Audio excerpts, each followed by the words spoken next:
Hello दोस्तों, मैं हूं एजुकेटर शुभम पांचाल और स्वागत है आपका एक बार फिर से स्टडी फॉर सिविल सर्विसेज में। स्टडी फॉर सिविल सर्विसेज लेकर आए हैं झारखंड लोक सेवा की प्रारंभिक परीक्षा में विगत वर्षों में पूछे गए प्रश्नों का संग्रह, जिसमें आज हम देखने वाले हैं सन 2013 में आया हुआ पेपर, जिसका रहेगा यह पार्ट नंबर 1। तो बने रहिए स्टडी फॉर सिविल सर्विसेज के साथ। वीडियो को शुरू करने के पूर्व मैं आपसे कुछ इन्फॉर्मेशन शेयर करना चाहता हूँ। हमारे द्वारा कुछ पेड कोर्सेज चलाए जा रहे हैं जो all civil service examinations for UPSC and other state PCS, for UPPCS, MPPSC एवं बीपीएससी की आप प्री एवं मुख्य परीक्षा की तैयारी हमसे जुड़कर कर सकते हैं। यदि आप हमारे पेड कोर्सेज को लेना चाहते हैं तो दिए गए नंबर 9696066089 या 8564880530 पर संपर्क कर सकते हैं। साथ ही आप हमारा फ्री टेलीग्राम ग्रुप ज्वाइन कीजिए, सर्च कीजिए स्टडी फॉर सिविल सर्विसेज और ज्वाइन कीजिए हमारे फ्री टेलीग्राम ग्रुप को। तो चलिए वीडियो को शुरू करते हैं। क्वेश्चन नंबर 1 है आपका, किस ऋषि के बारे में कहा जाता है कि उन्होंने दक्षिण भारत का आर्यकरण किया और उन्हें आर्य बनाया? विश्वामित्र, अगस्त्य, वशिष्ठ या सांभर? तो इसका जो सही उत्तर है वह है आपका सही उत्तर इसका अगस्त्य। ध्यान रखिएगा, इसका सही उत्तर क्या है आपका अगस्त्य। देखिए, यदि हम दक्षिण भारत में वैदिक संस्कृति की बात करें या दक्षिण भारत में वैदिक संस्कृति को ले जाने के श्रेय की बात करें तो वह आता है आपका अगस्त्य ऋषि को दिया जाता है, क्योंकि जो दक्षिण भारत जो दक्षिण क्षेत्र था उसमें जो आर्यकरण हुआ था वो अगस्त्य ऋषि के द्वारा किया गया था। और आज भी सुदूर दक्षिण क्षेत्र में अगस्त्य ऋषि का पूजा या अगस्त्य पूजा के नाम से आज व्यापक रूप से एक ब्रह्म रूप से प्रचलन भी आज भी हमको देखने को मिलता है। तो किस ऋषि के बारे में कहा जाता है कि उन्होंने दक्षिण भारत का आर्यकरण किया और उन्हें आर्य बनाया था? तो वह थे आपके अगस्त्य। अगला क्वेश्चन की बात करेंगे, क्वेश्चन नंबर आपका 2। 16 महाजनपदों के युग में मथुरा इनमें से किसकी राजधानी थी? वज्जी की, वत्स की, काशी की या सुरसेन की? तो ध्यान रखिएगा, इसका राइट आंसर है आपका सुरसेन। ध्यान रखिएगा, इसका सही उत्तर है आपका सुरसेन। तो यदि हम 16 महाजनपदों की बात करें, यदि हम 16 महाजनपदों के युग की बात करें तो मथुरा इसमें से सुरसेन की राजधानी थी। ध्यान रखिएगा, सुरसेन जो महाजनपद है उसकी राजधानी मथुरा थी। और यदि हम पुराण और महाभारत में यदि देखें तो मथुरा के जो शासक हैं उनको यदुवंशी कहा जाता है। ध्यान रखिएगा, पुराण तथा महाभारत में मथुरा के शासक को क्या कहा गया है? तो पुराण और बोल सकते हैं कि जो महाभारत है उसमें मथुरा के शासक को यदुवंशी कहा गया है। और प्राचीन यूनानी लेखक इस राज्य को शूरसेन के नाम से भी जाना जाते थे और इसे मोथेरा के नाम से भी जाना जाता था। तो क्वेश्चन था कि 16 महाजनपदों के युग में मथुरा इनमें से किसकी राजधानी थी? तो ध्यान रखिएगा, फोर्थ वाला इसका सही है आपका शूरसेन। ध्यान रखिएगा, शूरसेन है। ध्यान रखिएगा, अगले क्वेश्चन की बात करेंगे हम, क्वेश्चन नंबर आपका 3। बुद्ध ने अपना पहला उपदेश कहाँ दिया? काशी, सारनाथ, कुशीनगर या बोध गया? तो आपको याद होगा कि बुद्ध ने अपना पहला उपदेश दिया था सारनाथ में। ध्यान रखिएगा, महात्मा बुद्ध की यदि हम बात करें तो उन्होंने अपना पहला उपदेश सारनाथ में दिया था, क्योंकि महात्मा बुद्ध जब ज्ञान प्राप्ति हुई थी इनको, तो ज्ञान प्राप्ति के बाद उन्होंने सारनाथ अथवा जो ऋषि पत्तन या मृगदाव है उसमें उर्बेला में तपस्या के दौरान उन्होंने साथ छोड़ने वाले 5 ब्राह्मणों को ज्ञान तथा अपना उपदेश दिया था। और इसी घटना को क्या कहा जाता है? इसी घटना को धर्म चक्र प्रवर्तन भी कहा जाता है या धम्म चक्का प्रवर्तन भी इसे कहा जाता है। तो बुद्ध ने अपना पहला उपदेश कहाँ दिया था? तो आप सभी को ज्ञात होना चाहिए, सारनाथ में दिया था। ध्यान रखिएगा, कहाँ दिया था आपने? बुद्ध ने अपना पहला उपदेश सारनाथ में दिया था। अगले क्वेश्चन की ओर बढ़ते हैं, क्वेश्चन नंबर आपका 4। मौर्य काल में टैक्स को छुपाने, चोरी के लिए इनमें से कौन सा दंड दिया जाता था? मृत्युदंड, सामानों की कुर्की, कारावास या कोई नहीं? तो देखिए, मौर्य काल में जो एक टैक्स है वो चोरी जो है बहुत बड़ा दंड दिया जाता था, उसके लिए दिया जाता था मृत्यु दंड। क्योंकि यहाँ पर जो मौर्य दंड था एक बोल सकते हैं कि कठिन विधान, कठोर था। और यहाँ पर शिल्पियों को अंगभंग करने, उन्हें हानि पहुँचाने, जानबूझकर राज्य टैक्स कर ना देना, मतलब जो टैक्स है उसको, स्टेट टैक्स है जो राज्य कर है उसको ना देने पर यहाँ पर सीधे मृत्युदंड दिया जाता था। ध्यान रखिएगा, वहाँ पर मृत्युदंड दिया जाता था तथा 18 प्रकार की अनेक प्रकार से यातनाएं भी वहाँ पर उनको दी जाती थी। तो मौर्य काल में टैक्स को छुपाने के लिए इनमें से क्या दिया जाता था? तो टैक्स को छुपाने के लिए मृत्युदंड उनको दिया जाता था। अगले क्वेश्चन की ओर देखते हैं, अगला क्वेश्चन आपका नंबर 5। विक्रमशिला विश्वविद्यालय इनमें से आज के किस राज्य में अवस्थित था? मध्य प्रदेश, उड़ीसा, बिहार या झारखंड? तो आपको ज्ञात होगा कि विक्रमशिला विश्वविद्यालय आज इनके किस स्टेट में है? तो वो था आपका बिहार में। ध्यान रखिएगा, जो विक्रमशिला विश्वविद्यालय है वो बिहार के भागलपुर, ध्यान रखिएगा, लिख देता हूं मैं यहाँ पर भागलपुर, बिहार के भागलपुर जिले में स्थित था और प्राचीन शिक्षा का एक सुप्रसिद्ध शिक्षा केंद्र था। और ये इसकी स्थिति जो है वो भागलपुर से लगभग 24 मील पूर्व की थी, जहाँ पर पत्थर घाट की पहाड़ी है वहाँ पर बताई जाती है, और जहाँ पर विस्तृत रूप से हमको आज भी खंडर देखने को मिलते हैं। यदि कुछ इसकी विक्रमशिला विश्वविद्यालय की डिटेल की बात करें तो विक्रमशिला जो विश्वविद्यालय है इसकी स्थापना पाल शासक जो धर्मपाल है उन्होंने की थी। किसने की थी? पाल शासक धर्मपाल ने इसकी स्थापना की थी। और यह एक किसका शिक्षा केंद्र था? तो धानकी का एक बौद्ध शिक्षा का प्रमुख केंद्र था धानकी का, जहाँ पर विद्वानों की एक मंडली थी जिन्हें दीपंकर का नाम सबसे अधिक माना जाना जाता है। और धानकी का इसे किसने ध्वस्त किया था? तो धानकी का ये भी याद होना चाहिए आपको। तो विक्रमशिला जो विश्वविद्यालय है उसको 1203 ईस्वी में धानकी का जो मुस्लिम आक्रांता थे बख्तियार खिलजी, धानकी का बख्तियार खिलजी ने इसे ध्वस्त कर दिया। तो विक्रम विश्वविद्यालय को बख्तियार खिलजी ने ध्वस्त किया था और ये कहाँ पे था? बिहार के भागलपुर जिले में। अगले क्वेश्चन को देखते हैं, क्वेश्चन नंबर आपका 6। अजंता की कला को इनमें से किसने प्रशय सहायता दी? चालुक्य वंश, पल्लव, वाकाटक या गंगा? तो इसका जो सही उत्तर है वो है आपका चालुक्य। ध्यान रखिएगा, अजंता की कला को इनमें से किसने प्रशय या सहायता दी? तो वो थी आपकी चालुक्य। ध्यान रखिएगा, यदि हम अजंता की पहाड़ी की बात करें तो अजंता की पहाड़ी किस स्टेट में है? महाराष्ट्र में है। और कहाँ पर है? औरंगाबाद जिले में स्थित है। यहाँ पर लगभग 29 प्रकार की, यहाँ पर बोल सकते हैं कि आप गुफाएं हैं, और जिनमें छतों पर दीवारों पर विभिन्न प्रकार की चित्रकला हमको देखने को मिलती है। और अजंता की जो कला है उसको चालुक्य शासकों ने यहाँ पर प्रश्न दिया था, जिसमें आपने नाम सुना होगा पुलकेशिन द्वितीय का, जिन्होंने फारसी दूत मंडल का स्वागत करते हुए दिखाया गया यहाँ पर एक चित्र बहुत ज़्यादा विश्व प्रसिद्ध भी है। और धानकी का यहाँ पर कई प्रकार के भित्ति चित्र भी यहाँ पर दिखाई दिए जाते हैं। तो अजंता की कला इनमें से किसे प्रशय सहायता दिया था? तो वो था आपका चालुक्य। अगले क्वेश्चन को देखते हैं, क्वेश्चन नंबर आपका 7। किस सुल्तान के बारे में कहा जाता है उसने भूमि कर को उत्पादन के 50% तक कर दिया? नानकी का भूमि कर को उत्पादन के 50% तक कर दिया था बलबन, अलाउद्दीन खिलजी, मोहम्मद बिन तुगलक या फिरोज शाह तुगलक? तो देखिए, यदि हम इसकी बात करें तो इसका जो सही उत्तर है वो है आपका अलाउद्दीन खिलजी। ध्यान रखिएगा, अलाउद्दीन खिलजी ने भूमि कर को उत्पाद के 50% कर दिया था। ध्यान रखिएगा, जो भूमि का टैक्स था वो उत्पाद के 50% कर दिया था। ध्यान रखिएगा, और यह भारत का ऐसा पहला मुस्लिम शासक माना जाता है जिसने भूमि की वास्तविक आय पर अपना एक राजस्व निश्चित कर दिया। बाकी मुस्लिम शासकों ने अपना राजस्व निश्चित नहीं किया था, वो समय अनुसार राजस्व चेंज किया करते थे, परंतु अलाउद्दीन खिलजी ऐसा प्रथम मुस्लिम शासक था जिसने अपनी वास्तविक आय पर राजस्व निश्चित किया। और ध्यान रखिएगा, यहाँ पर मसाहत मापन, ध्यान रखिएगा कौन सी पद्धति उपयोग की थी इसने? मसाहत मापन। लिख देता हूं मैं यहाँ पर मसाहत मापन। ध्यान रखिएगा, मसाहत मापन पद्धति इसने यूज की थी, और इसमें भूमि पर 50% की एकीकृत दर लगाने से यह वसूल किया जाता था, और यह नकदी रूप में भी लिया जाता था और यह अनाज के रूप में भी वसूल किया जाता था। तो ध्यान रखिएगा, अलाउद्दीन खिलजी ने भूमि कर को उत्पाद के 50% तक कर दिया था। अगले क्वेश्चन को बढ़ते हैं, क्वेश्चन नंबर आपका 8। सुल्तानी युग में बौद्धों की कौन सी शाखा सबसे प्रभावशाली थी? थेरवाद, हीनयान, वज्रयान या तंत्रयान? तो आप सभी को ज्ञात होगा, यदि सुल्तानी युग की बात कर रहे हैं तो सुल्तानी युग में जो बौद्धों की सबसे अधिक प्रभावशाली जो शाखा थी वह थी आपकी वज्रयान। ध्यान रखिएगा, कौन सी थी आपकी सबसे प्रभावशाली शाखा? वज्रयान थी। ध्यान रखिएगा, क्योंकि यदि हम बात करें वज्रयान की तो वज्रयान महायान बौद्ध संप्रदाय के अंतर्गत 7वीं शताब्दी से यह विकसित हुआ था, जिसमें तंत्र मंत्र का प्रभाव बढ़ने लग गया। और वज्रयान की जो शक्ति थी वो वज्रयान माफ कीजिएगा, जो वज्रयान था उसमें शक्ति की अधिक से अधिक उपासना की जाती थी। तो यह क्वेश्चन था कि सुल्तानी युग में बौद्धों की कौन सी शाखा सबसे अधिक प्रभावशाली थी? तो वह थी आपकी वज्रयान। ध्यान रखिएगा, सबसे अधिक जो शाखा पावरफुल थी वह थी आपकी वज्रयान।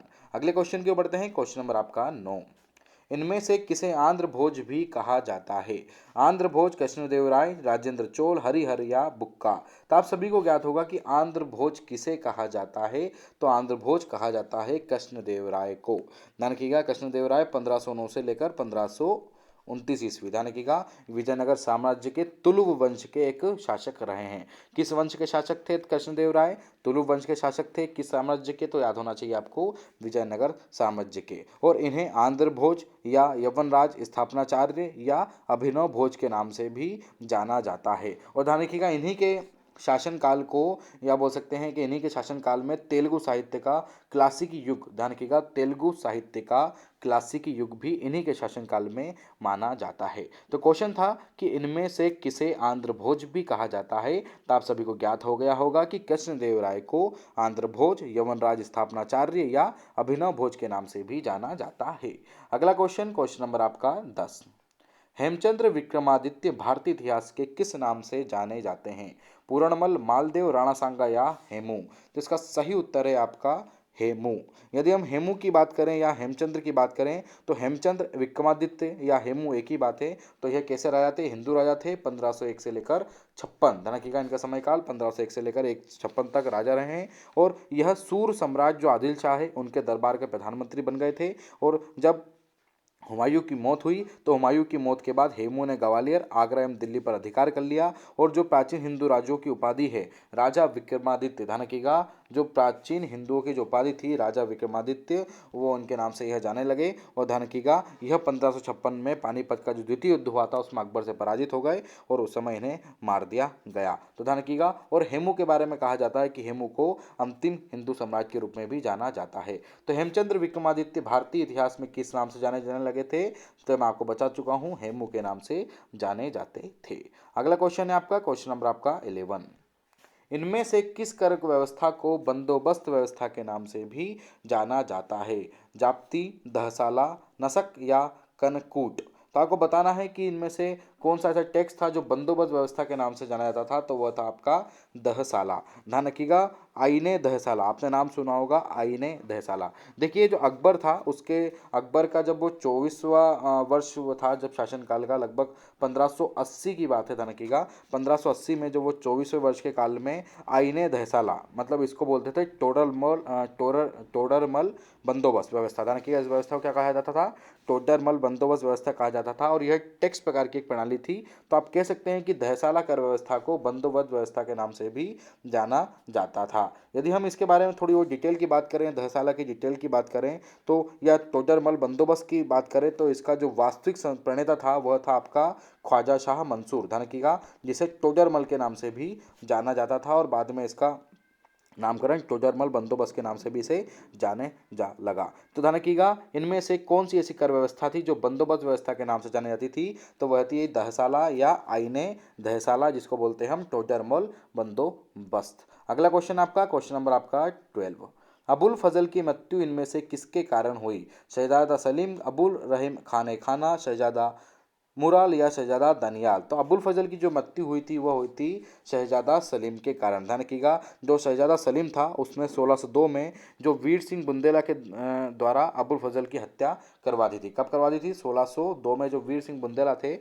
उनसे बोलकर अबुल फजल की मृत्यु, उन्होंने हत्या करवा दी थी, ध्यान रखिएगा। और अबुल फजल के बारे में ध्यान रखिएगा, जो अबुल फजल थे वो दरबार के प्रसिद्ध विद्वान और इतिहास के एक लेखककार थे, ध्यान रखिएगा। तो ये याद रखिएगा कि अबुल फजल की मृत्यु का मुख्य कारण था कि जो शहजादा सलीम थे उन्होंने 1602 में वीर सिंह बुंदेला के द्वारा अबुल फजल की मृत्यु करवा दी या हत्या करवा दी। अगला क्वेश्चन आपका, क्वेश्चन नंबर आपका 13, किस मुगल बादशाह ने तंबाकू के प्रयोग पर निशान लगाया? बाबर, जहांगीर, औरंगजेब या मोहम्मद शाह? यदि हम मुगल शाह की बात करें तो किस मुगल शाह ने तंबाकू के प्रयोग पर निशान लगाया था? तो वह लगाया था जहांगीर ने, ध्यान रखिएगा। मतलब यहाँ पर ध्यान रखिएगा, जो जहांगीर है उसने तंबाकू के प्रयोग पर निषेध लगा दिया था। ध्यान रखिएगा, क्या लगा दिया था? निषेध या रोक लगा दी थी। ध्यान रखिएगा, मिसप्रिंट है इसके लिए मैं क्षमा चाहूँगा, यहाँ पर आप लिख लीजिएगा रोक या निषेध। देखिए, किस मुगल शाह, ऐसा कौन सा मुगल बादशाह है जिसने बोल सकते हैं कि तंबाकू के प्रयोग पर रोक लगा दी थी? तो वह था आपके जहांगीर। ध्यान रखिएगा, कौन था आपका? जहांगीर। तो यहाँ पर कह सकते हैं कि किस मुगल बादशाह ने तंबाकू के प्रयोग पर निषेध, ध्यान रखिएगा मैं फिर से रिपीट कर रहा हूँ, निषेध लगाया था? तो वह कौन था? आपका जहांगीर। अगले क्वेश्चन की ओर बढ़ते हैं, क्वेश्चन नंबर आपका 14, इनमें से किस वर्ष बंगाल में दासों के निर्यात को रोक दिया गया? 1764, 1790, 1858 या 1868? देखिए बंगाल में जो दासों को निर्यात की व्यवस्था थी उसको सन 1789 में रोक दिया गया। ध्यान रखिएगा, बंगाल में जो दासों का निर्यात था उस व्यवस्था को 1789 में रोक दिया गया था। और यह ध्यान रखिएगा कहा जाता है कि जो इसके बाद 1789 को रोकने के बाद 1833 का जो चार्टर एक्ट है उसमें गवर्नर जनरल जो एल्बर्नर थे उसने भी भारत में 1843 में पूर्ण रूप से दास प्रथा पर भी प्रतिबंध लगा दिया था। तो सिंपल सा है कि बंगाल में दासों के निर्यात को कब रोका गया, 1790 में। और इसके बाद ध्यान रखिएगा 1790 के बाद जो 1843 में पूर्ण रूप से प्रतिबंध भी लगा दिया गया था दास व्यवस्था पर जनरल एलन बरो द्वारा। तो ध्यान रखिएगा क्वेश्चन ये था कि हमारा इनमें से किस वर्ष बंगाल में दासों के निर्यात को रोक दिया गया, 1790 में। अगला क्वेश्चन आपका, क्वेश्चन नंबर आपका 15, रिंग फेंस नीति का संबंध इनमें से किससे है। आपको बताना है रिंग फेंस पॉलिसी किससे संबंधित है, Henry Lawrence, Dalhousie, Warren Hasting या लॉर्ड क्लाइव। तो इसका सही उत्तर जो है आपका रिंग फेंस नीति का संबंध है आपका वॉरेन हेस्टिंग से। ध्यान रखिएगा जो रिंग फेंस पॉलिसी थी 1765 से 1785 तक चली। ध्यान रखिएगा और इसका संबंध किससे संबंधित है आपका, इससे संबंध है आपका वॉरेन हेस्टिंग से संबंधित है। ध्यान रखिएगा किससे संबंधित है, यह वॉरेन हेस्टिंग से संबंधित है। अब रिंग फेंस नीति क्या है, थोड़ी इसके बारे में हम डिटेल में बात करेंगे। तो देखिए जब 1764 ईस्वी की यदि मैं बात करूं तो 1764 ईस्वी में जो बक्सर का युद्ध के बाद जब लॉर्ड क्लाइव ने अवध की कंपनी है उस पर अधिकार स्थापित नहीं किया और एक आक्रामक एक और प्रतिरक्षात्मक संधि की, और उसी संधि को रिंग फेंस नीति के नाम से जाना जाता है, या इसका हिंदी में बात करें तो सुरक्षा के घेरे की नीति के नाम से इसको जाना जाता था। ध्यान रखिए तो रिंग फेंस नीति का संबंध इनमें से किससे है, तो वह है आपका वॉरेन हेस्टिंग से। अगला क्वेश्चन की बात करेंगे, क्वेश्चन नंबर आपका 16, the age of consent act किस वर्ष पारित हुआ। तो ध्यान रखिएगा the age of consent act हुआ था आपका 1891 में। ध्यान रखिएगा 1891 में the age of consent act 1891 में पारित हुआ था। और उस समय गवर्नर जनरल कौन थे, तो ध्यान रखिएगा लॉर्ड लैंसडाउन। बहुत इंपॉर्टेंट है, सारे एक्ट के साथ आपको सारे गवर्नर जनरल याद होना चाहिए। तो कौन था उस समय, लॉर्ड लैंसडाउन उस समय गवर्नर जनरल थे। और एसएस बंगाली के सहयोग से यह अधिनियम पारित हो गया था जिसमें यह कहा दिया गया था कि जो 12 वर्ष से कम की कन्याएं हैं या ध्यान रखिएगा जो कन्या हैं उनकी बोल सकते हैं कि अब बोल सकते हैं कि उनके विवाह पर पूर्ण रूप से प्रतिबंध लगा दिया गया था। तो ध्यान रखिएगा 12 वर्ष से जो कम उम्र की कन्याएं हैं उन पर प्रतिबंध लगाया गया था 1891 में the age of consent act के तहत 1891 में। अगले क्वेश्चन की बात करेंगे, ध्यान रखिएगा अगला क्वेश्चन है आपका question number 17, public works department. ध्यान रखिएगा पब्लिक वर्क्स डिपार्टमेंट 1845-1855 के दौरान स्वरूप देने वाले कौन थे, लॉर्ड डलहौजी, कॉर्नवालिस, ऑकलैंड या हेस्टिंग। तो आप सभी को ज्ञात होगा कि पब्लिक वर्क्स डेवलप डिपार्टमेंट 1845 से जो 1855 है उसको स्वरूप देने वाले थे लॉर्ड डलहौजी। ध्यान रखिएगा जिसको बोलते हैं लोक सेवा विभाग, पब्लिक वर्क्स डिपार्टमेंट अर्थात लोक सेवा विभाग, लोक सेवा विभाग या सार्वजनिक निर्माण विभाग के नाम से भी इनकी जाना जाता है। और इनकी स्थापना किसने की थी, लॉर्ड डलहौजी ने की थी। इसी के साथ साथ लॉर्ड डलहौजी ने सबसे पहले सार्वजनिक निर्माण के साथ साथ में सैनिक विभाग को भी अलग कर दिया था और इसे स्वतंत्र विभाग भी माना था। और पोस्ट ऑफिस एक्ट जो था हमारा वो भी लॉर्ड डलहौजी के समय काल में आया था, तो ये भी आप याद रखिएगा। अगला क्वेश्चन आपका क्वेश्चन नंबर आपका 18, ब्रिटिश संसद के सदस्य के रूप में चुने जाने वाले प्रथम भारतीय कौन थे, आरसी दत्त, दादा भाई नौरोजी, राम मोहन राय या मेघनाथ देसाई। तो आप सभी को ज्ञात होगा कि जो ब्रिटिश संसद के सदस्य के रूप में चुने जाने वाले प्रथम भारतीय थे वह थे आपके दादा भाई नौरोजी। ध्यान रखिएगा और दादा भाई नौरोजी 1892 से 1895, ध्यान रखिएगा 1892 से 95, 1892 से 1895 तक हाउस ऑफ कॉमन्स के सदस्य रहे हैं और ब्रिटिश कालीन भारत के एक पारसी बुद्धिजीवी, शिक्षा शास्त्री या राजनीतिज्ञ थे जिन्हें भारत का वयोवृद्ध पुरुष भी कहा जाता है। ध्यान रखिएगा भारत का वयोवृद्ध पुरुष किसे कहा जाता है, दादा भाई नौरोजी को कहा जाता है। और इनके बारे में एक और धारणा है दादा भाई नौरोजी के बारे में, धन का जो निष्कासन का जो नियम है जो है वो विचार पर इन्होंने भी अपने विचार दिए थे धन के निष्कासन नियम पर, तो ये भी याद रखिएगा। और ब्रिटिश संसद के सदस्य के रूप में चुने जाने वाले प्रथम भारतीय श्री दादा भाई नौरोजी थे। अगले क्वेश्चन की बात करेंगे, क्वेश्चन नंबर आपका 19, महात्मा गांधी एवं उनके विचारों से प्रभावित होकर आने वाले प्रथम आदिवासी नेता कौन थे। आपको बताना है अलमूरी सीताराम राजू, जोड़ानांग, झापकर बाबा या रानी गाइदी नीलू। तो आप सभी को ज्ञात होगा कि इसका जो सही उत्तर है वो महात्मा गांधी के जो विचार थे उनसे प्रभावित होकर जो आदिवासी नेता आए थे वह आए थे सबसे पहले आपके कौन से, अलमूरी सीताराम राजू। ये इसका बिल्कुल सही उत्तरी है। देखिए यदि हम बात करें 1922 या 1924 के समय काल की, तो 1922-1924 में जो आंध्र प्रदेश का जो उत्तरी गोदावरी वाला क्षेत्र है जिसको रंपा क्षेत्र के नाम से जाना जाता है, वहाँ पर आदिवासियों का एक बहुत बड़ा विद्रोह हुआ था जिसका नेतृत्व कर रहे थे अलमुर्री सीताराम राजू। और यह विद्रोह जो था वो जो साहूकार थे वहाँ के, उन साहूकारों के शोषण और वन जो कानून था उसके विरुद्ध में हुआ था और आंदोलन से प्रेरणा ली थी। और गांधी जी का जो असहयोग आंदोलन था उस असहयोग आंदोलन से इन्होंने प्रेरणा ली थी और ध्यान रखिएगा, और इसी के आधार पर यह राइट आंसर माना जा सकता है, अलमूरी सीताराम राजू। अगला क्वेश्चन आपका, क्वेश्चन नंबर आपका 20। इनमें से किसे फ्रंटियर गांधी कहा जाता है? आपको बताना है कि इन्हें इनमें से किसे फ्रंटियर गांधी कहा जाता है। मौलाना अबुल कलाम आज़ाद, खान अब्दुल गफ्फार खान, जतीन दास या मौलाना मोहम्मद अली। तो आप सभी को ज्ञात होगा जो फ्रंटियर गांधी कहा जाता है, खान अब्दुल गफ्फार खान को फ्रंटियर गांधी जी भी कहा जाता है। देखिए खान अब्दुल गफ्फार खान की यदि हम बात करें तो यह एक बलूचिस्तान के एक महान राजनेता थे जिन्होंने भारतीय स्वतंत्रता संघर्ष में भी कई प्रकार से भाग लिया और इसी के कारण पे इन्हें सीमांत गांधी, ध्यान रखिएगा, सीमांत गांधी या सरहदी गांधी या बच्चा खां या बादशाह खां के नाम से पुकारे जाने लगे। और इन्होंने एक संगठन की भी स्थापना की थी, ध्यान रखिएगा, इन्होंने 1920 में, ध्यान रखिएगा, इन्होंने 1920 में खुदाई खिदमतगार नामक एक संगठन की स्थापना की थी जिस संगठन को सुर्ख पोशाक के नाम से भी जाना जाता है। और भारत सरकार द्वारा 1987 को इन्हें भारत रत्न से भी सम्मानित किया गया है। तो इतनी डिटेल आपको मैंने दे दी है, ध्यान रखिएगा, और इतनी डिटेल आपको सिर्फ स्टडी फॉर सिविल सर्विसेज ही दे सकता है। तो इनमें से किसे फ्रंटियर गांधी कहा जाता है? तो खान अब्दुल गफ्फार खान को फ्रंटियर गांधी कहा जा सकता है। अगला क्वेश्चन है आपको, क्वेश्चन नंबर 21।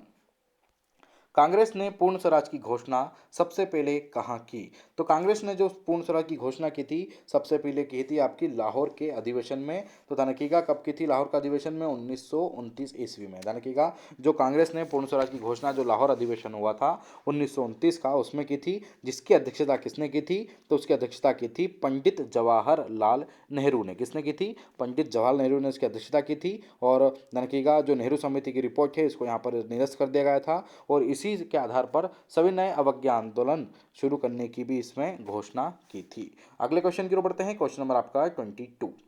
रोलेक्ट एक्ट लाने का प्रयोजन क्या था? भूमि सुधार, राष्ट्रीय एवं क्रांतिकारी गतिविधियों पर रोक, बैलेंस ऑफ ट्रेड को ठीक करना या द्वितीय विश्व युद्ध के बंदियों पर मुकदमा चलाना।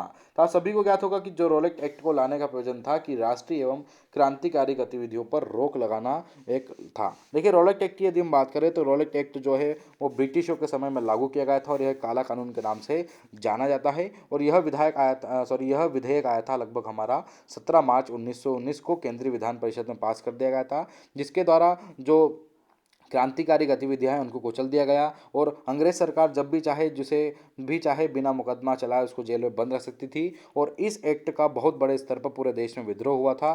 गांधी जी ने भी सत्याग्रह सभा की थी, ध्यान रखिएगा, तो ये आपको याद होना चाहिए। तो रोलेक्ट एक्ट चलाने का मुख्य प्रयोजन ये था कि जो राष्ट्रीय एवं क्रांतिकारी गतिविधियों पर है इस पर पूर्ण रूप से रोक लगा दी जाए। अगला क्वेश्चन आपका, क्वेश्चन नंबर आपका 23।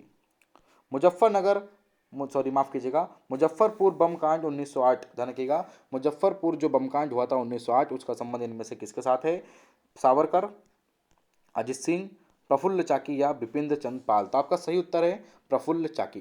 देखिए यदि हम बात करें मुजफ्फरपुर बम कांड जो 1908 में हुआ था उसमें जो संबंध था प्रफुल्ल चाकी और खुदीराम बोस का इसमें संबंध था, जिन्होंने जो किंग्सफोर्ड थे वहाँ पे किंग्सफोर्ड को मारने का प्रयास किया था परंतु वह विफल रहा था, जिसमें 2 यूरोपियन महिला मारी गई थी और प्रफुल्ल चाकी को सब इंस्पेक्टर नंदलाल बोस ने पकड़ा दिया था और इसी क्रम में चाकी ने अपनी आत्महत्या भी कर ली थी। तो ध्यान रखिएगा प्रफुल्ल चाकी के बारे में याद होना चाहिए आपको कि मुजफ्फर बम कांड जो 1908 का संबंध था वो प्रफुल्ल चाकी से भी रहा है। तो मुजफ्फरपुर बम कांड 1908 का संबंध इनमें से किसके साथ है? तो इनमें से आपका प्रफुल्ल चाकी के साथ। अगले क्वेश्चन की बात करेंगे, क्वेश्चन नंबर 24। इनमें से किसका संबंध सनातन आदिवासी महासभा से है? थेम्बल ओराव, तिलका मांझी, सिल्लू संताल या दुका हो। तो यदि हम बात करें सनातन आदिवासी महासभा का तो इसका राइट आंसर है आपका थेबल ओराव। बिल्कुल सही उत्तर क्या है इसका? आपका थेबल ओराव। देखिए थेबल ओराव की क्या है, मैं आपको थोड़ा सा डिटेल दूंगा इसका। देखिए 1915 की यदि हम बात करें तो 1915 में जुएल लकड़ा, पॉल दयाल, बंदीराव उराव और ढेवले उराव जो थे, इनके नेतृत्व में छोटा नागपुर उन्नति समाज की स्थापना की गई और यह झारखंड का सबसे पहला आदिवासी अंतर्जातीय आदिवासी संगठन माना जाता है। इसी के आधार पर 1938 में आदिवासी महासभा की भी स्थापना की, जिसमें थियोडोर सुरीन को प्रथम अध्यक्ष बना दिया गया। तो इनमें से किसका संबंध सनातन आदिवासी महासभा से है? तो ध्यान रखिएगा, जो सनातन आदिवासी महासभा है उसमें सदस्य थे, ध्यान रखिएगा, थेबल ओराव या इसको बोलते हैं ढेबले ओराव। ध्यान रखिएगा, थेबल ओराव या इसे बोलते हैं ढेबले ओराव। अगला क्वेश्चन की बात करेंगे, क्वेश्चन नंबर आपका 25। इनमें से कौन 1930 के दशक में किसान सभा आंदोलन से सक्रिय रूप से जुड़े थे?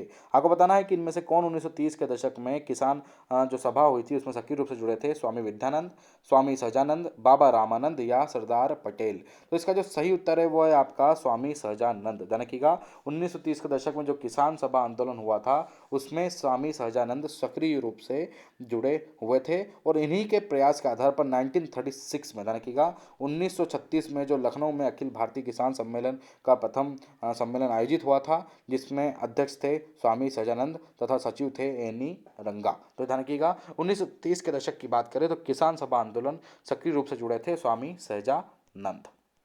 अगला क्वेश्चन आपका, मौसम बदलने का कारण क्या है? मौसम बदलने का क्या कारण है कि पृथ्वी का अपनी धुरी पर घूमना या सूर्य के ओर चारों घूमना, पृथ्वी का सूर्य के ओर चारों चक्कर लगाना, पृथ्वी का सूर्य के ओर चारों चक्कर लगाकर अपने अक्ष पर झुकाव, या पृथ्वी का अपनी धुरी पर चक्कर लगाना या अपने अक्ष पर झुकाव। तो देखिए, मौसम परिवर्तन का मुख्य कारण यह है कि पृथ्वी अपने धुरी पर घूमती है, चक्कर लगाती है और सूर्य के चारों ओर चक्कर लगाती है। इसके कारण हमारे यहाँ क्या होता है, क्लाइमेट चेंज होता है। सीधी सी बात है, जब पृथ्वी की सूर्य के सापेक्ष जो स्थितियां हैं वो चेंजेस होती रहती हैं, बदलती रहती हैं, जिसके कारण हमारे यहाँ क्लाइमेट भी चेंज होता रहता है। अगला क्वेश्चन आपका, क्वेश्चन नंबर 27। आपको बताना है कि अधोलिखित या नीचे लिखे गए कौन से चट्टान में जीवाश्म नहीं पाए जाते हैं? कॉन्ग्लोमरेट, ग्रेनाइट, शेल या बालू पत्थर। तो आप सभी को ज्ञात होगा कि जो ग्रेनाइट है, ध्यान रखिएगा, जो इसका सही उत्तर क्या है, इसका सही उत्तर है ग्रेनाइट है। देखिए, जो ग्रेनाइट है इसमें जीवाश्म नहीं पाए जाते हैं क्योंकि यह आग्नेय चट्टान का होता है और इसमें परतें नहीं होती, जिसके कारण इसमें जीवाश्म भी नहीं पाए जाते हैं। और ग्रेनाइट चट्टानों की बात करें तो ग्रेनाइट जो चट्टान होते हैं वो पृथ्वी की बहुत अधिक अंदर होती हैं, काफ़ी गहराई पर होती हैं और अत्यधिक धीमी गति से ठंडा होती हैं और ये बड़े बड़े होते हैं, जिसमें आप बोल सकते हैं कि यह एक ग्रेनाइट के आधार पर होते हैं, एक आग्नेय चट्टान के रूप में होते हैं, इसलिए इसमें जीवाश्म बिल्कुल भी नहीं पाए जाते हैं। अगला क्वेश्चन आपका, क्वेश्चन नंबर 28। मानव की कौन सी प्रायः जलवायु से सर्वाधिक प्रभावित होती है? ध्यान रखिएगा, मानव की आपको बताना है कि इसमें से कौन सा है। तो देखिए, मत्स्य उद्योग, खनन या निर्माण या कृषि। तो ध्यान रखिएगा, कौन सी है इसमें? कृषि। तो देखिए, ये जो मानव की कौन सी क्रिया है, माफ कीजिएगा क्रिया नहीं है, चाहूँगा इसके लिए प्रिंट थोड़ा सा मिसप्रिंट हुआ, इसलिए क्षमा चाहेंगे। मानव की कौन सी क्रिया जलवायु से सर्वाधिक प्रभावित होती है? मत्स्य उद्योग, खनन, निर्माण या कृषि। तो आप सभी को ज्ञात होगा कि जो कृषि है वह सबसे अधिक चेंजेस होते हैं कृषि से होती है, ध्यान रखिएगा, क्योंकि जलवायु के ऊपर डिपेंड करती है हमारी कृषि। जलवायु से मत्स्य, खनन, निर्माण एवं कृषि सभी, वैसे देखा जाए तो सभी तो कहीं ना कहीं प्रत्यक्ष या परोक्ष रूप से प्रभावित होते हैं, परंतु अधिक से अधिक हम देखें तो कृषि, ध्यान रखिएगा, ज़्यादा से ज़्यादा परिस्थितियों में चेंजेस होती रहती है जलवायु के अकॉर्डिंग। तो राइट आंसर इसका कृषि। अगला क्वेश्चन है, क्वेश्चन नंबर आपका 29। खानाबदोश जनजाति के लोग सर्वाधिक किस क्षेत्र में पाए जाते हैं? गर्म नमी वाले प्रदेश में, ठंडे नमी वाले प्रदेश में, वर्षा वाले क्षेत्र में या शुष्क क्षेत्र में? तो देखिए, खानाबदोश जनजाति की यदि हम बात करें तो खानाबदोश जनजाति जो है वह शुष्क प्रदेश में पाई जाती है। उदाहरण के लिए जैसे बुद्दू की बात करें तो बुद्दू जो है अरव के मरुस्थल में पाई जाती है। यदि हम मसाई की बात करें तो मसाई केन्या में पाई जाती है, जैसे पूर्वी युगांडा के पठारी क्षेत्रों में पाई जाती है। जो कुंग है वो भी कुलाहारी वाले क्षेत्र में निवास करती है। तो ये सभी के सभी जो खानाबदोश जाति हैं ये सर्वाधिक शुष्क क्षेत्रों में पाई जाती हैं। अगला क्वेश्चन आपका, क्वेश्चन नंबर आपका 30। किस कृषि क्षेत्र में छोटे क्षेत्रों में अधिक मानव श्रम की आवश्यकता होती है? भूमध्य सागरीय कृषि, प्राच्य खेती, व्यापारिक खेती या व्यापारिक बागवानी। तो इसका जो सही उत्तर है वह है आपका प्राच्य खेती। ध्यान रखिएगा, प्राच्य बोल सकते हैं जो प्राच्य खेती क्षेत्र है उसमें छोटे क्षेत्रों में अधिक मानव श्रम की आवश्यकता होती है। देखिए प्राच्य खेती के अंतर्गत एक छोटे से कृषि क्षेत्र में अधिक मानव श्रम की आवश्यकता होती है, क्योंकि इसके अंतर्गत जो परंपरागत कृषि है या परंपरागत कृषि साधन है उनका विभिन्न प्रकार से प्रयोग किया जाता है। जो विकासशील देशों की कृषि होती है उसमें आप देखने को यह मिलेगा कि जो छोटी खेती होती है, जो परंपरागत कृषि होती है, इसमें विभिन्न प्रकार के नए नए साधनों का भी उपयोग किया जाता है। तो इसका जो सही उत्तर होगा वह क्या होगा? प्राच्य खेती। अगले क्वेश्चन की ओर बढ़ते हैं। क्वेश्चन नंबर आपका 31। संयुक्त राज्य अमेरिका के मध्य मैदानों पर चिनूक हवाओं का क्या प्रभाव पड़ता है? जाड़े का तापमान बढ़ जाता है, गर्मी का तापमान कम हो जाता है, सामान्य तापमान रहता है या तापमान पर कोई असर नहीं पड़ता? यदि हम संयुक्त राज्य अमेरिका की बात करें तो मध्य मैदानों के बीच चिनूक हवाओं का प्रभाव कब बढ़ता है? जाड़े का तापमान बढ़ जाता है। देखिए जो चिनूक है या जो हिमबक्षी उत्तरी अमेरिका का जो रॉकी पर्वत है उसके पूर्वी ढाल के सहारे जो गर्म एवं शुष्क हवा चलती है, और जिसके कारण क्या होता है, जो संयुक्त राज्य अमेरिका है उसका जो मध्य मैदान वाला क्षेत्र है वह वहाँ पर जो बर्फ़ है वो क्या होती है, धीरे धीरे पिघल जाती है एवं शीतकाल में जो हरी भरी घासें हैं वो वहाँ पर उग जाती है। तो ध्यान रखिएगा, तो संयुक्त राज्य अमेरिका के मध्य मैदानों पर चिनूक हवाओं का क्या प्रभाव पड़ता है कि वहाँ पर जाड़े का तापमान बढ़ जाता है। ध्यान रखिए क्या बढ़ जाता है? जाड़े का तापमान वहाँ पर बढ़ जाता है। अगला क्वेश्चन पे बढ़ते हैं हम, अगले क्वेश्चन की ओर बढ़ते हैं। अगला क्वेश्चन आपका 32। अधोलिखित जोड़ों में से कौन सा जोड़ा नहीं है? आपको बताना है कि चारों में से कौन सा जोड़ा यहाँ पर गलत दिया गया है। तो हम देखते हैं फुलानी, फुलानी पश्चिमी अफ्रीका में पाए जाते हैं, सही। नुबा सूडान सही। मसाई पूर्वी अफ्रीका, परंतु बंटू या बंटू बंटू जो जनजाति है वो सहारा मरुस्थल में नहीं पाई जाती है। ध्यान रखिएगा, सहारा मरुस्थल में नहीं पाई जाती है। यदि हम बंटू जनजाति की बात करें तो बंटू जनजाति पाई जाती है मध्य तथा दक्षिण अफ्रीका में निवास करती है। ध्यान रखिएगा, मध्य या दक्षिण अफ्रीका, ध्यान रखिएगा, मध्य या दक्षिण अफ्रीका में निवास करती है। बाकी फुलानी जनजाति पश्चिम अफ्रीका, मसाई जनजाति पूर्वी अफ्रीका और नुबा सूडान, और इसी प्रकार बंटू जनजाति मध्य एवं दक्षिण अफ्रीका में पाई जाती है। अगले क्वेश्चन की ओर बढ़ते हैं। अगला क्वेश्चन आपका क्वेश्चन नंबर 33। वायुमंडल की कौन सी परत दूर संचार प्रणाली के लिए प्रयोग में की जाती है? क्षोभ मंडल, ताप मंडल, समताप मंडल या आयन मंडल? तो आप सभी को ज्ञात होगा इसका राइट आंसर है कि जो आयन मंडल, ध्यान रखिएगा इसका सही उत्तर कौन सा आपका? आयन मंडल। ध्यान रखिएगा, जो आयन मंडल है इसको हम रेड कर लेते हैं। जो आयन मंडल है आपका, ये इसका क्या है? सही उत्तर है। देखिए आयन मंडल की यदि हम ऊंचाई करें पृथ्वी से तो ध्यान रखिएगा, इसको हम थोड़ा सा ऊपर कर लेते हैं। यदि हम आयन मंडल की बात करें तो पृथ्वी से आयन मंडल की ऊंचाई है लगभग आपकी 80 से 640 किलोमीटर। ध्यान रखिएगा, 80 से 640 किलोमीटर के बीच का क्षेत्र होता है, जिसमें जो वायुमंडलीय क्षेत्र होता है उसमें विद्युत आवेशी कण क्या होते हैं? अधिक होते हैं। और जैसे जैसे इसमें ऊंचाई बढ़ती रहती है वैसे वैसे इसका तापमान बढ़ता रहता है, जिसका प्रयोग दूर संचार प्रणाली के प्रयोग हेतु किया जाता है। और ध्यान रखिएगा यह जो सिस्टम है, यह जो परत वाला सिस्टम है, यह डी, ई, एफ और जी वाले क्षेत्र में मंडलों में विभाजित भी है। तो आप सभी को ज्ञात होगा। तो वायुमंडल की कौन सी परत दूर संचार प्रणाली के लिए उपयोग में लाई जाती है? तो वह आपकी आयन मंडल। अगला क्वेश्चन, क्वेश्चन नंबर आपका 34। भारत में प्रथम कपास मिल या सूती वस्त्र उद्योग की स्थापना कहाँ हुई? बॉम्बे, अहमदाबाद, बड़ौदा या कलकत्ता? तो आप सभी को ज्ञात होगा कि जो प्रथम सूती वस्त्र कोलकाता में खोला गया था। ध्यान रखिएगा 1818 फोर्ट ग्लेस्टर। ध्यान रखिएगा, यदि हम भारत में सूती वस्त्र के प्रथम कारखाने की बात करें तो भारत में जो सूती वस्त्र का प्रथम कारखाना था वो 1818 में फोर्ट ग्लास्टर कहाँ पर है? कलकत्ता, वहाँ पर खोला गया था। परंतु पूर्ण रूप से ये क्या रहा था? आप बोल सकते हैं कि असफल रहा था। ध्यान रखिए क्या रहा था? यह असफल रहा था। यदि हम सफल की बात करें तो सफल कब हुआ था? ध्यान रखिएगा, सफल हुआ था आपका बॉम्बे में। ध्यान रखिएगा, जो सफल हुआ था बॉम्बे में 1854 में जो कवासजी टावर, ध्यान रखिएगा, जो कवासजी टावर द्वारा कपड़ा उद्योग खोला गया था वह इस समय क्या बोल सकते हैं कि सफल हुआ था। परंतु क्वेश्चन के अकॉर्डिंग प्रथम कारखाना कौन सा था? फोर्ट ग्लास्टर, 1818, कलकत्ता। अगले क्वेश्चन की ओर बढ़ते हैं। अगला क्वेश्चन आपका 35। दंडकारण्य भारत के किस भाग में स्थित है? आपको बताना है कि दंडकारण्य क्षेत्र भारत के किस भाग में स्थित है? उत्तरी, पूर्वी, मध्यवर्ती या पश्चिमी? तो देखिए इसका जो सही उत्तर है वह है आपका मध्यवर्ती। यदि हम दंडकारण्य भारत की बात करें तो दंडकारण्य भारत जो है वह पूर्वी मध्य भारत का एक भौतिक क्षेत्र है। लगभग 92,300 किलोमीटर स्क्वायर क्षेत्र का इसका क्षेत्रफल है, जिसमें यदि हम देखें तो छत्तीसगढ़ भी आ जाएगा ओडिशा भी आएगा और आंध्र प्रदेश के कुछ स्टेट का जो हिस्से हैं वो आपको देखने को मिल जाएंगे। यदि हम इसकी कुल थोड़ी और डिटेल की बात करें तो उत्तर से दक्षिण तक की अगर हम बात करें तो ऐसे में 320 किलोमीटर है। यदि हम पश्चिम से पूर्व की ओर बात करें तो इसकी लंबाई है लगभग 480 किलोमीटर है। यदि हम दंडकारण्य भारत की थोड़ी और डिटेल की बात करें तो इसमें पूर्ण रूप से गोंड आदिवासी रहते हैं और ध्यान रखिएगा इसमें कई प्रकार के खनिज मिलते हैं, जैसे बॉक्साइट, लो अयस्क, मैग्नीज, विभिन्न प्रकार के भंडार मिलते हैं। जिसमें कुछ फेमस स्थान के नाम बताता हूँ आपको, जगदलपुर, भवानी पाटणा, कोरापुट, ये आपको याद होना चाहिए। तो दंडकारण्य भारत किस भाग में स्थित है, तो वह है आपका मध्यवर्ती भाग में स्थित है। अगले क्वेश्चन की बात करेंगे, क्वेश्चन नंबर 36। उच्चावच दिखाने का सबसे सही तरीका कौन सा है? समोच्च रेखा, रेखा छद्म, रंगीन परत या पर्वतीय छाया? तो देखिए यदि उच्चावच दिखाना है तो उसका सबसे बेस्ट तरीका है समोच्च रेखा। ध्यान रखिएगा, जो समोच्च रेखा होती है मतलब समान ऊंचाई वाले बिंदुओं को दिखाने के लिए समोच्च रेखा का सबसे अधिक उपयोग किया जाता है। ध्यान रखिएगा, समान ऊंचाई वाले बिंदुओं को दिखाने का जो सही तरीका है वह कौन सा है? समोच्च रेखा वाला इसका सही तरीका है। अगला क्वेश्चन, क्वेश्चन नंबर 37। सुनामी की उत्पत्ति किसके द्वारा होती है? पृथ्वी की ऊपरी परत के सिकुड़ने से, चक्रवातों से, समुद्र के भीतर उत्पन्न होने वाले भूकंप से या ज्वार भाटा से? तो देखिए सुनामी की उत्पत्ति की बात करें तो जो सुनामी की उत्पत्ति है वह होती है समुद्र के भीतर उत्पन्न होने वाले भूकंप से। ध्यान रखिएगा, समुद्र के जो हम इसको पकड़ लेते हैं, समुद्र के भीतर उत्पन्न होने वाले भूकंप से सुनामी की उत्पत्ति होती है। देखिए सुनामी जो है वो लहरों के साथ जल की गति और उसकी गहराई पर डिपेंडेंट होता है और यह बहुत अधिक रूप से प्रलयकाली होता है। और ध्यान रखिएगा, भारत में यदि हम देखें तो जो प्रशांत महासागर वाला क्षेत्र है वहाँ पर सुनामी सबसे अधिक देखने को मिलती है। तो ध्यान रखिएगा, समुद्र के भीतर उत्पन्न होने वाले भूकंप को सुनामी कहा जाता है। अगला क्वेश्चन है आपका क्वेश्चन नंबर 38। ऋतु प्रवास शब्द किसके लिए उपयोगी होता है?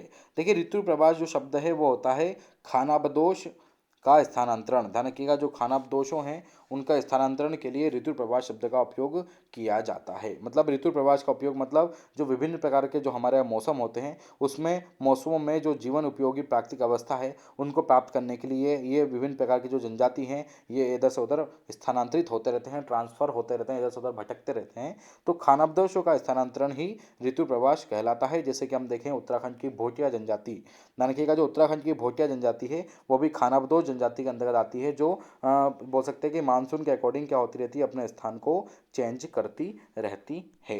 अगले क्वेश्चन की ओर बढ़ते हैं, क्वेश्चन नंबर 39। सूची 1 और सूची 2 को आपको मिलाना है और वहां पर कूच का प्रयोग कर सही उत्तर आपको चुनना है। एक तरफ नदियां और दूसरी तरफ उनकी सहायक नदियां दी गई हैं। कृष्णा, कृष्णा की सहायक नदी है आपकी भीमा। ब्रह्मपुत्र, ब्रह्मपुत्र की है आपकी तिस्ता। गोदावरी, गोदावरी की है आपकी इंद्रावती और यमुना की है आपकी चंबल। ध्यान रखना है, कृष्णा नदी की यदि बात की जाए तो कृष्णा नदी की सहायक नदी हो गई भीमा, ब्रह्मपुत्र नदी की सहायक नदी तिस्ता। ध्यान रखिएगा, गोदावरी नदी की बात करें तो गोदावरी की सहायक नदी इंद्रावती और यमुना नदी की सहायक नदी की बात करें तो यमुना नदी की सहायक नदी हो गई आपकी चंबल नदी। अगले क्वेश्चन की ओर बढ़ते हैं। अगला क्वेश्चन आपका 40। भूतापी ऊर्जा पर आधारित मणिकरण बिजली संयंत्र किस स्टेट में स्थित है?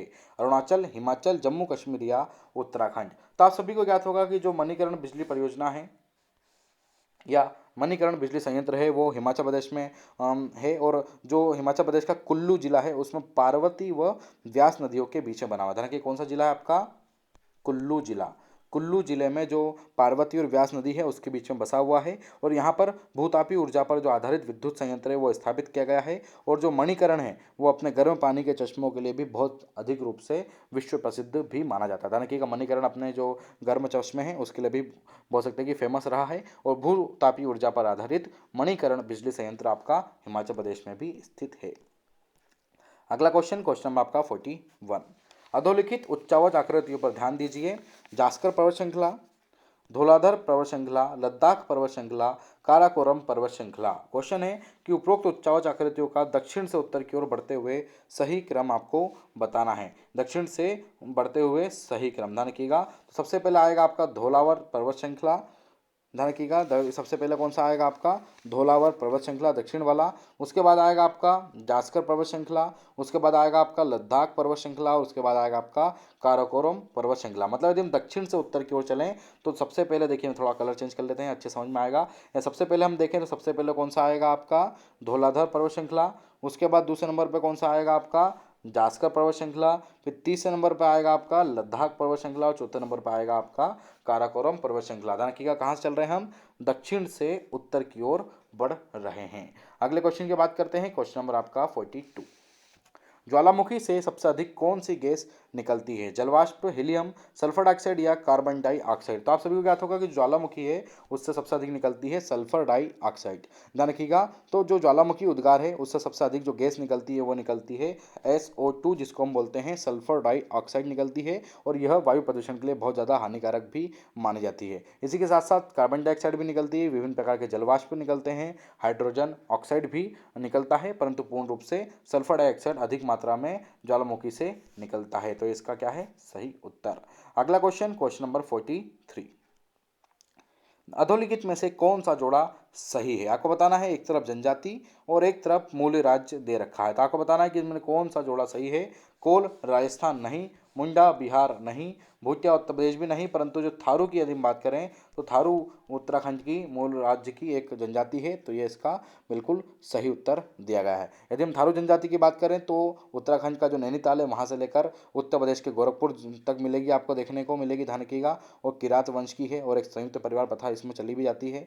यदि हम भूटिया की बात करें तो भूटिया है आपकी उत्तराखंड में, ना कि उत्तर प्रदेश में। ध्यान रखिएगा, यदि हम भूटिया की बात करें तो भूटिया जो जनजाति है उत्तराखंड में पाई जाती है, उत्तराखंड का चमोली, अल्मोड़ा, पिथौरागढ़ वाला क्षेत्र में मिल जाती है। यदि हम मुंडा की बात करें तो मुंडा जनजाति विशेष रूप से झारखंड में देखने को मिल जाएगी, और यदि हम कोल जनजाति की बात करें तो कोल जो जनजाति है वो मध्य प्रदेश में देखने को मिलती है। तो यहाँ पर सही पूछा था तो सही तो दिया गया था, बाकी मैंने 3 आपको बता दिए हैं। अगला क्वेश्चन है आपका क्वेश्चन नंबर 44। संयुक्त राज्य अमेरिका की वृहद जिलों का पूर्व से पश्चिम की ओर सही क्रम आपको बताना है। यहाँ पर पूर्व से पश्चिम की ओर यदि हम सही क्रम देखें तो इसका जो सही उत्तर है वह थर्ड वाला है। सबसे पहला आएगा आपको ओंटारियो, ओंटारियो के बाद इरी, इरी के बाद यूरन, यूरन के बाद मिशिगन और मिशिगन के बाद सुपीरियर। ध्यान रखिएगा, संयुक्त राज्य अमेरिका की यदि हम वृहद झीलों की बात करें, झील, ध्यान रखिएगा यहाँ पर झील है, झील ये कौन सी है, झील। वह झीलों की बात करें तो झीलें जो हैं वो पूर्व से पश्चिम की ओर यही होंगी, ओंटारियो, इरी, यूरन, मिशिगन और सुपीरियर इसका राइट आंसर है। यदि हम सुपीरियर झील की बात करें तो सुपीरियर झील जो है वो कैस्पियन सागर के बाद विश्व की दूसरे नंबर की सबसे बड़ी झील है, ध्यान रखिएगा। और मिशिगन झील की बात करें तो मिशिगन झील कहाँ पर है, USA में है, और बाकी बात करें अन्य झीलों की तो वह सभी कहाँ पर आपकी कनाडा में मिल जाएंगी, और कुछ USA की भी झीलें हैं। तो अगले क्वेश्चन की बात करते हैं, क्वेश्चन नंबर आपका 45।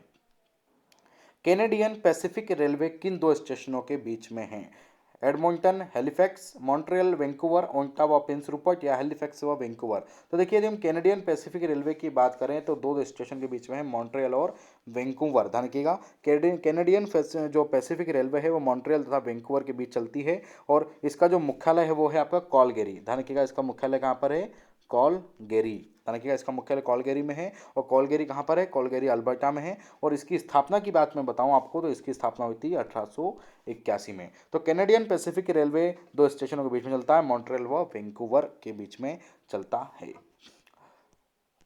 अगला क्वेश्चन, क्वेश्चन नंबर आपका 46, इस वीडियो का लास्ट क्वेश्चन है। सूची 1 और सूची 2 को सम्मिलित करना है। एक तरफ सूची 1 और सूची 2 दी गई है, हम यहाँ पर सम्मिलित कर लेते हैं। गल्फ स्ट्रीम, गल्फ स्ट्रीम आप सभी को ज्ञात होगा गर्म जलधारा है, तो ये हो गया आपका गर्म जलधारा। पश्चिमी वायु प्रवाह, तो पश्चिमी वायु प्रवाह पश्चिमी वायु के क्षेत्र के ऊपर से पूरब की ओर चलने वाली धीमी धारा है। यदि हम पेरू धारा की बात करें तो पेरू धारा कहाँ चलती है, आप सभी को याद होगी प्रशांत महासागर में चलती है। और पश्चिमी ऑस्ट्रेलिया की बात करें तो पश्चिमी ऑस्ट्रेलिया हिंद महासागर से संबंधित है। और गल्फ स्ट्रीम में आपको बता ही चुका हूँ कहाँ होगी आपकी गर्म जलधारा।